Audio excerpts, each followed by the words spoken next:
स्वागत है आप सभी का Shashi sir official YouTube channel में। आज हम लोग देखेंगे निबंधों की श्रृंखला का अगला निबंध, मेरे प्रिय लेखक। और हम लोग आज इस वीडियो में चर्चा करेंगे अपने प्रिय लेखक प्रेमचंद के विषय में। तो चलिए शुरू करते हैं। सबसे पहले रूपरेखा में सबसे पहले पॉइंट्स में चलेंगे हम लोग परिचय यानी हमारे प्रिय लेखक कौन है। तो चलिए देखते हैं। परिचय। हमारे प्रिय लेखक प्रेमचंद हैं। हिंदी साहित्य में प्रेमचंद का स्थान सबसे अनूठा है। आज तक प्रेमचंद का स्थान कोई नहीं ले सका है और यही कारण है कि हिंदी साहित्य में प्रेमचंद को कथा सम्राट, उपन्यास सम्राट और कलम के सिपाही के नाम से भी संबोधित किया जाता है। ये मेरे दूसरा पॉइंट हम लोग देखेंगे, जन्म और शिक्षा। चलिए शुरू करते हैं, जन्म और शिक्षा। प्रेमचंद का जन्म 31 जुलाई सन 1880 ईस्वी को 31 जुलाई सन 1880 ईस्वी को वाराणसी से कुछ मील दूर ग्राम लम्ही में हुआ। प्रेमचंद के बचपन का नाम या प्रेमचंद का जो मूल नाम था वो धनपत राय श्रीवास्तव था और इनके पिता अजायब राय एक डाक मुंशी थे और माता आनंदी देवी एक गृहिणी थी। लेकिन प्रेमचंद का जीवन जो है बड़ा दुखों से भरा रहा। बच्चे को जब माता पिता के प्रेम की, दुलार की, स्नेह की सबसे ज्यादा जरूरत होती है तब इनकी माता का देहांत हो गया। लगभग इनकी उम्र जब 7 साल की थी तब इनकी माता का देहांत हो गया। माता के देहांत के बाद इनकी दुनिया जो है बदल सी गई। मोह, ममता और प्यार दुलार इन्हें नहीं मिल सका। लेकिन एक समस्या और आ गई इनके जीवन में। इनके पिता ने जो है दूसरा विवाह कर लिया। जब दूसरा विवाह कर लिया तो जो सौतेली माँ थी उसका स्वभाव इनके प्रति बहुत बेरुख था। वो कभी इन्हें मान सम्मान, दुलार, प्यार नहीं देती थी और यही कारण है कि इन्होंने अपने जीवनी में बताया भी है कि ज़्यादातर उस समय इनका समय घर से बाहर बीतता था। घर में ये रहना उतना पसंद नहीं करते थे माता के बेरुख स्वभाव के चलते। और इन्हीं दिनों लगभग 10-12 साल की उम्र थी तो उन्हीं दिनों इन्हें जो है उपन्यास पढ़ने का शौक लग गया। अपने गांव के प्राथमिक विद्यालय से पढ़ाई भी चल रही थी और उसी समय उपन्यास, कहानी पढ़ने का शौक लग गया। कुछ किताबें उन्होंने पढ़नी शुरू कर दी। लेकिन जीवन में इनका संघर्ष कभी खत्म नहीं हुआ। लगभग 15 साल की जब उम्र थी तो इनके पिता ने इनका विवाह कर दिया। इनके पिता ने जिस लड़की से विवाह किया, यहाँ भी स्थिति दयनीय रही। जिस लड़की से विवाह किया वो एक तो कुरूप थी, सबसे पहली बात एक तो कुरूप थी और दूसरा उसका स्वभाव जो था वो इतना कड़वा था कि कभी भी प्रेमचंद को सीधे मुंह बात तक नहीं करती थी और यही कारण है कि इनका जीवन और कष्टमय हो गया। लेकिन कहा जाता है कि जीवन में जब दुख आता है, जीवन में जब कष्ट आता है तो अपने साथी, संगी और रिश्तेदारों को साथ लेकर आता है। इनके साथ भी ऐसा ही हुआ। जब इनकी उम्र लगभग 16 साल हुई तब इनके पिता की मृत्यु हो गई और जब पिता की मृत्यु हुई तो घर की सारी जिम्मेदारी प्रेमचंद के ऊपर आ गई। अपना भी खर्च चलाना है, पत्नी का भी खर्च चलाना है, माता का भी खर्च चलाना है। माता अर्थात जो सौतेली माता थी और उसके भी बच्चे थे, उनका भी खर्च चलाना है। उन दिनों की स्थिति ऐसी थी कि होम ट्यूशंस वगैरह ये पढ़ाया करते थे और साथ ही साथ घर की स्थिति इतनी दयनीय हो गई कि बताया जाता है कि एक बार उन्होंने जो बहुत प्रिय कोट खरीदा था, घर के खर्चों के लिए पैसे जुटाने के लिए वो प्रिय कोट भी ले जाकर बेचना पड़ा। एक दिन की बात है, प्रेमचंद अपने प्रिय किताबों को किसी सेकंड हैंड जो किताब खरीदता है उस दुकान पर जाकर बेच रहे थे। बेचते समय वहाँ किसी स्कूल के प्रिंसिपल बैठे थे। उन्होंने पूछा कि भाई आप ये किताबें क्यों बेच रहे हैं? तब प्रेमचंद ने बताया कि मैं ये किताबें इसलिए बेच रहा हूँ क्योंकि मुझे घर का खर्च चलाने के लिए पैसे चाहिए। तब जाकर प्रेमचंद को जो है 30 रुपये महीना पर उस प्रिंसिपल ने अपने स्कूल में शिक्षक के तौर पे नियुक्त किया था और किसी प्रकार से इनका जीवन चल रहा था।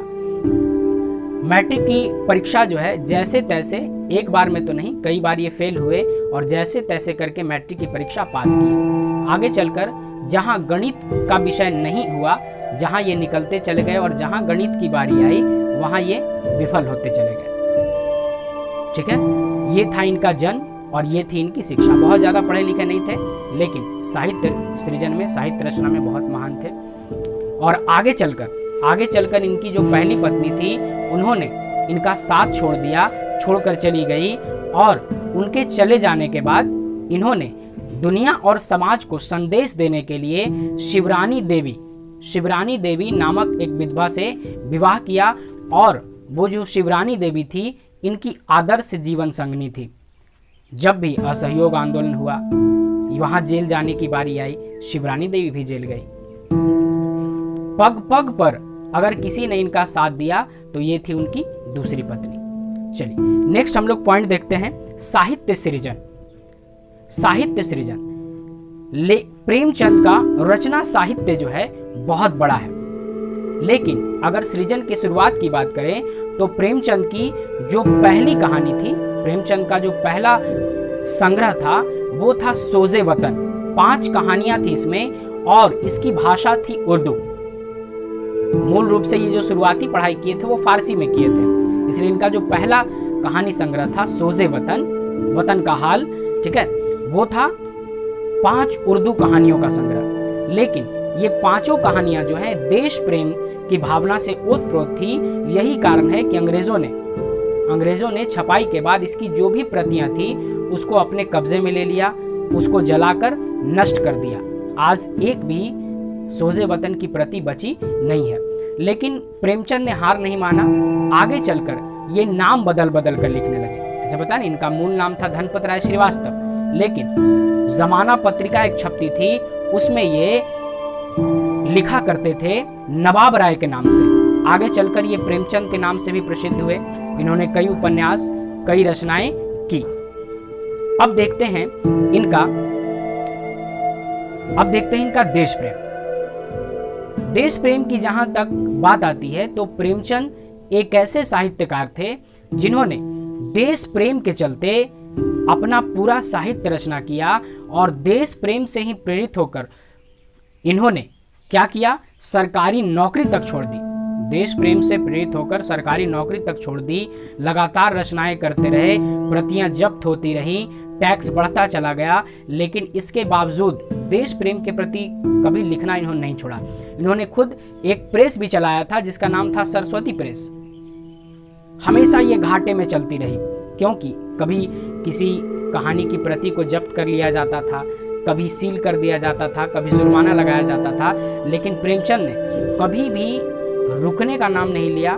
देश प्रेम के प्रति समर्पित होकर हर समय कलम के माध्यम से राष्ट्रीय स्वतंत्रता संग्राम में अपना योगदान देते रहे। और यही कारण है कि प्रेमचंद को कलम का सिपाही कहा जाता है।